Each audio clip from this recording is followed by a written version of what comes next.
Chicago Bears picked up their first win of the season against the Dallas Cowboys.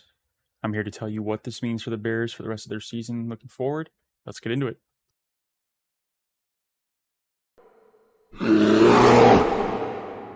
What's going on, everyone? Welcome back into the Bears Down, an NFL podcast with the Chicago Bears First Focus. I'm your host, Alex, here tonight to discuss the Bears picking up their first victory of the season at home against the Dallas Cowboys, 31-14.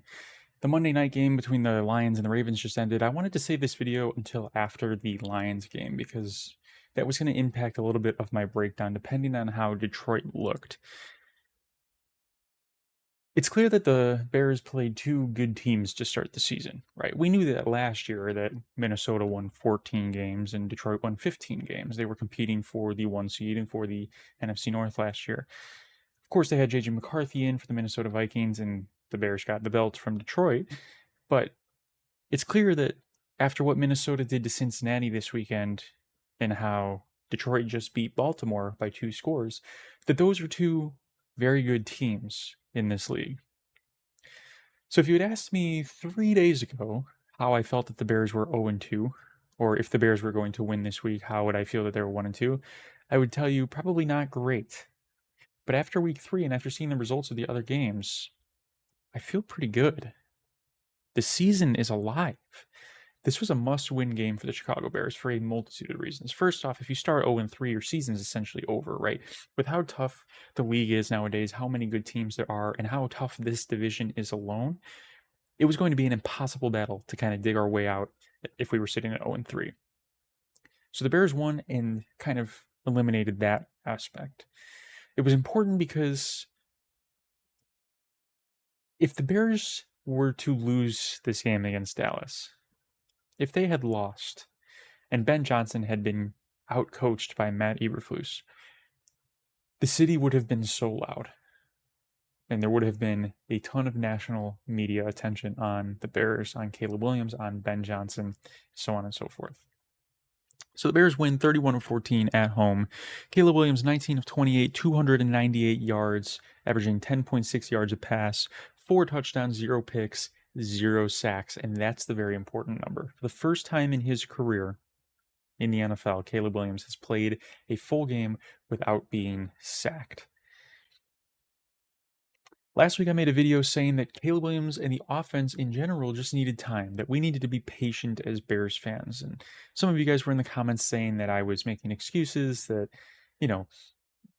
there's no time to be patient, he can't play, things along that nature. And I know that there's going to be people in the comments this week saying, oh, it was the Dallas defense, they're looking like the worst defense in the league. And yeah, that might be true.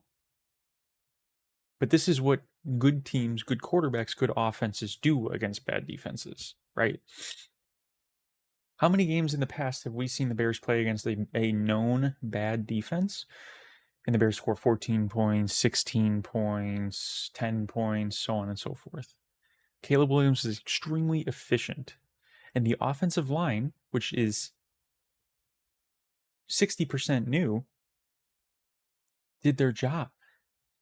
And we've heard Ben Johnson, we've heard many coaches say this, that when you bring in this many new pieces of an offensive line, it takes about half the season for them to kind of figure out how to play together. It seems like that timeline might be slightly accelerated in our favor as Bears fans. The line looked fantastic. Caleb was clean pretty much the whole day, only had to scramble once or twice, and he was able to operate the offense. And that's what happens when the offensive line does their job.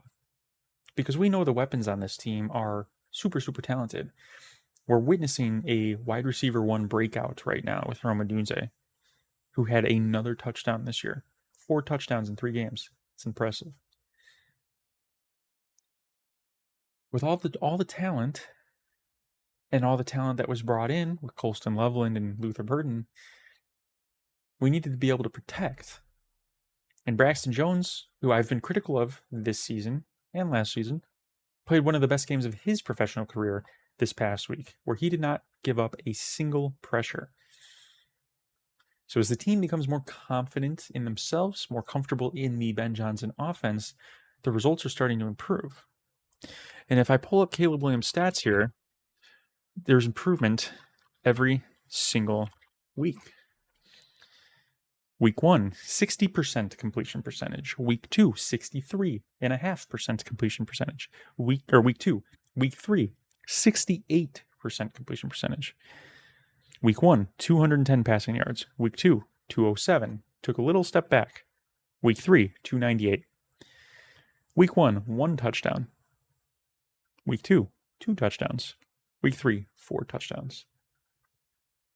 He now has a 107.6 passer rating on the season, which I looked at last night, so I'm not sure how it accounts after Jared Goff and Lamar Jackson played tonight. But at the time of me looking last night, that was the 7th or 8th best passer rating in the league through the first 3 weeks. And Caleb Williams leads the league in passing touchdowns. He is tied with Aaron Rodgers at 7. 7 touchdowns and 1 interception. Caleb Williams has the highest passer rating through these first 3 weeks out of any of the quarterbacks in his draft class.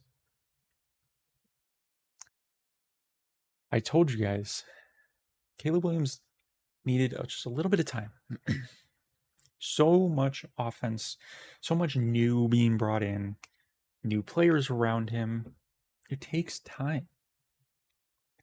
And a week ago, I felt like the season was at risk of being over, and now all of a sudden, I feel like the season is very much alive.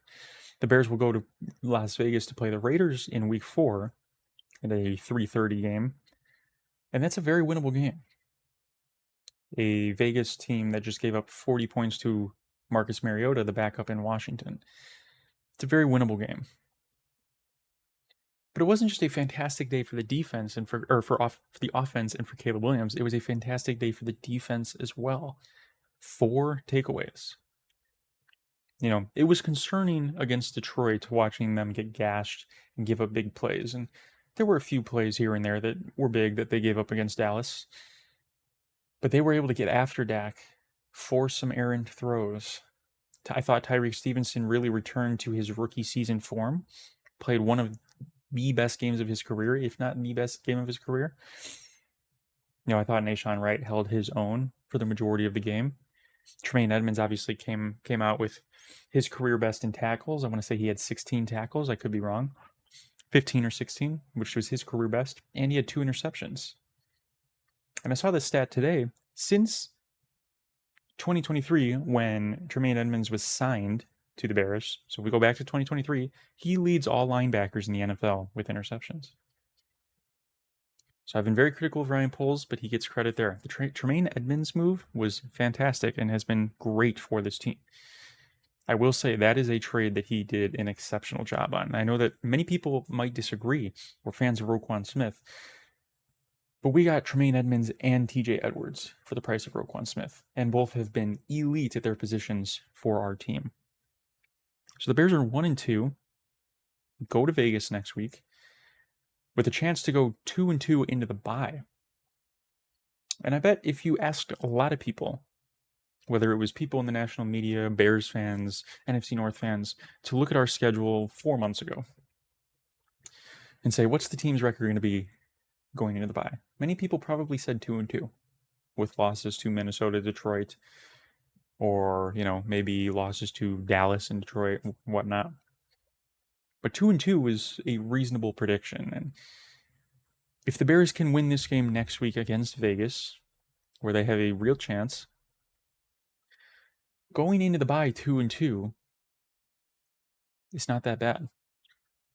Let's remember, the Bears last year were 1-2 through 3 weeks, and they ended up getting to 4-2 before the bottom fell out. This team is better than last year. I believe that I overreacted, and that's on me. So new coaching staff, a ton of new players on both sides of the ball, new schemes, takes time to gel, and the Bears are dealing with a lot of injuries. The report is today that Jalen Johnson is going to have surgery. He might be able to return later in the year, which would be absolutely huge if the Bears are able to make a push for the playoffs. But as a fan myself, one of the things that I've always done is kind of looked ahead. I remember doing it last year, when it was like the Jacksonville, Carolina Commanders games and so on. I was like, we could be 3-0 during this stretch and stuff. Not anymore. I'm taking it a day and a game at a time. And after this performance last week against Dallas, which it's the Dallas Cowboys, I get it. I firmly believe that this Bears team could beat any team in the league.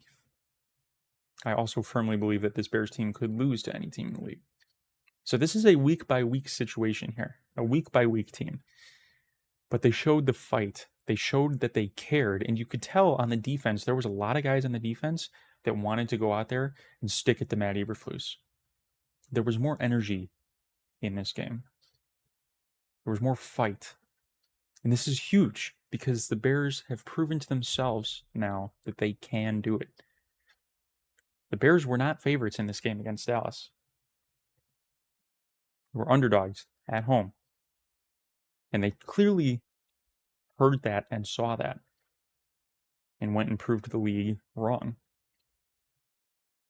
So I'm very, very happy. I'm very, very excited to get a first win. I'm very, very excited to see Caleb Williams continue to stack growth every single game.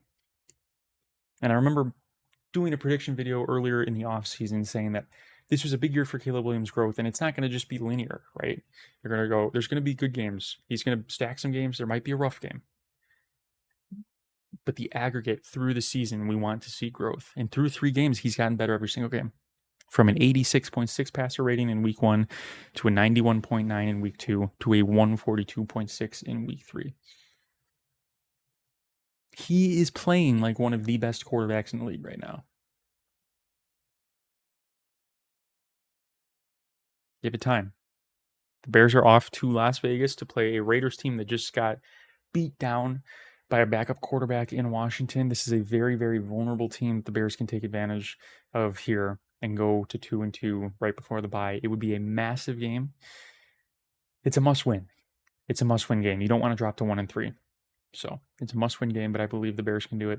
Let me know what you guys think down below. What did you think of the Dallas game? What did you like? What did you not like? Let me know down below. And then what are your predictions for the game against the Raiders? I would love to hear your thoughts. If you guys are new here, please hit that subscribe button. I am trying to hit 500 subscribers by the end of this NFL season. It's a big goal. We've got a long way to go, but I think that we can do it. If you guys enjoyed this video, please give it a thumbs up. It helps me grow this channel. Lets me know you guys are enjoying the videos. I appreciate you guys as always. Bear down. We'll see you in the next video. Peace.